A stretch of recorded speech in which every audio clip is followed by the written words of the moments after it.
বাঙালির all time প্রিয় লুচি আলুর দম, আর তার সাথে যদি হয় বাটি ভর্তি পায়েস, তাহলে তো পুরো পারফেক্ট কম্বিনেশন।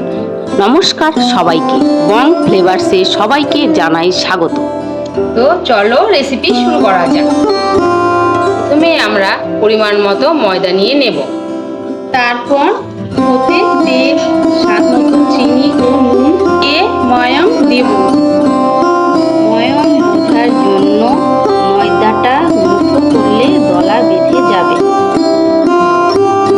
এবার ময়দাতে অল্প করে জল দিয়ে দিন। এভাবে অল্প করে জল দিয়ে ময়দাটাকে মাখার চেষ্টা করুন। এবার ময়দাটাকে শক্ত হাতে চেপে চেপে মাখবো। এভাবে বেশ কিছুক্ষণ মাখবো।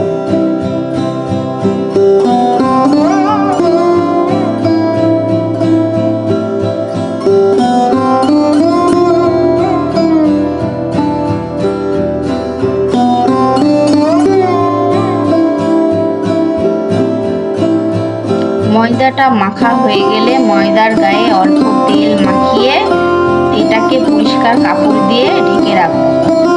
আমরা এখানে ঢেকে রেখেছি 8 ঘন্টার মতো। এখন পায়েস তৈরির জন্য কড়াতে পরিমাণ মতো দুধ নিয়ে নেব, তাতে দেব দুটো তেজপাতা। এখানে আমি নিয়েছি 1/2 লিটার মতো দুধ। এবার আমরা দুধটাকে ভালো করে ফুটিয়ে নেব। এভাবে দুধটা ফুটে আসলে তাতে দিয়ে দিব 2টো এলাচ। পায়েস তৈরি করার জন্য নিয়ে নেব 1 কাপ মতো চাল। চালটা এবার পরিষ্কার করে ধুয়ে নিয়ে কড়াইতে দিয়ে দেব।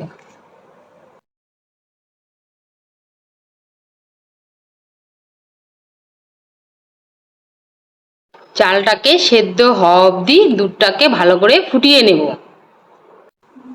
দুধটাকে 10 থেকে 15 মিনিট ফুটিয়ে নিলেই দেখবে যে চালটা সেদ্ধ হয়ে এসেছে।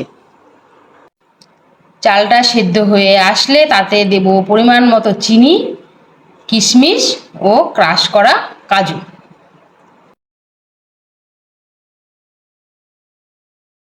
সামান্য কিছুক্ষণ ফুটিয়ে তৈরি আমাদের পায়েস।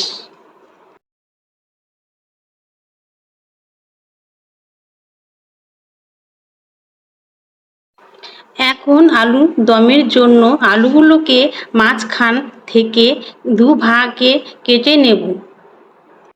আলুগুলোকে কেটে পরিষ্কার করে জল দিয়ে ধুয়ে নেব। এবার কড়াতে জল দিয়ে আলুগুলোকে সেদ্ধ বসিয়ে দেব।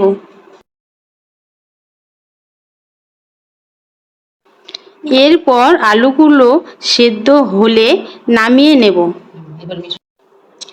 আলুগুলোকে ঠান্ডা জলে দিয়ে খোসা ছাড়িয়ে নেব। এবার আলুর দমে দেওয়ার জন্য 3টি মাঝারি সাইজের পেঁয়াজ কেটে নেব আর 1টি রসুন ছাড়িয়ে নেব। মশলার জন্য 1 ভাগ আদা ও রসুনগুলোকে বেটে নেব। আমরা শিলনোড়ায় বেটেছি, তোমরা চাইলে মিক্সিতেও বেটে নিতে পারো। আদা রসুন বাটা হয়ে গেলে কুচানো পেঁয়াজ বেটে নেব।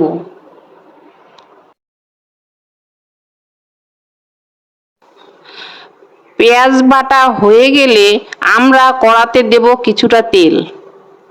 ফোড়নের জন্য দেব শুকনো লঙ্কা, তেজপাতা ও পাঁচফোড়ন। এখন পেঁয়াজ বাটাটা দেব, তারপর দেব আদা রসুন বাটা। মশলাটা ভাজা হয়ে গেলে তাতে দেব পরিমাণ মতো হলুদ ও কাশ্মীরি লঙ্কার গুঁড়ো। এবার মশলাটাকে কিছুক্ষণ ধরে লঙ্কা গুঁড়ো ও হলুদ দিয়ে মিশিয়ে নেব। এইভাবে মশলাটাকে কিছুক্ষণ ভেজে নেব।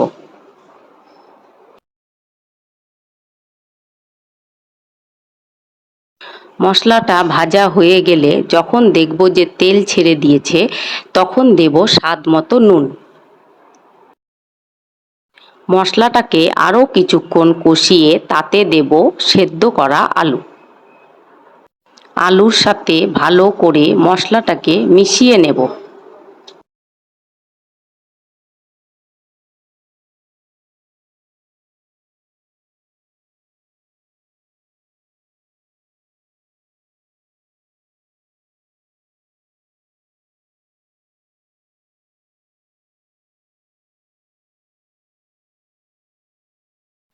ওতে সামান্য পরিমাণ জল দিয়ে আরও কিছুক্ষণ কষিয়ে নেব।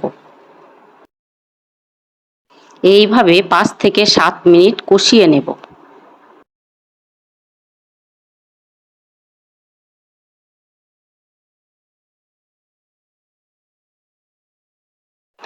কষানো হয়ে গেলে গ্রেভির জন্য দিয়ে দিব পরিমাণ মতো জল।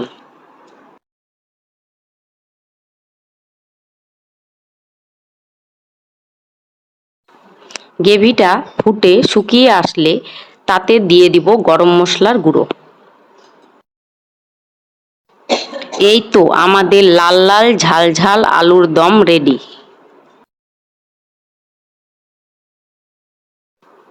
লুচির জন্য আমরা ঢেকে রাখা ময়দাটাকে বেলে নেব।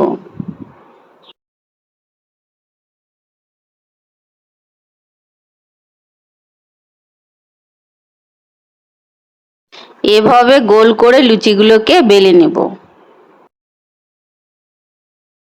এবার কড়াইতে তেল দেব।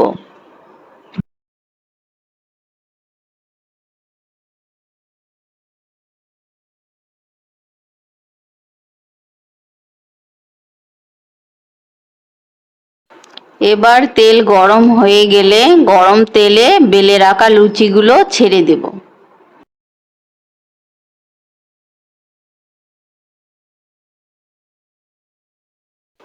লুচিটাকে ফুলকো করে ভেজে নেব। এইভাবে লাল লাল ভাব হওয়া অবধি লুচিটাকে ভেজে নিব। ভাজা হয়ে গেলেই রেডি আমাদের ফুলকো লুচি, আলুর দম ও সাথে পায়েস।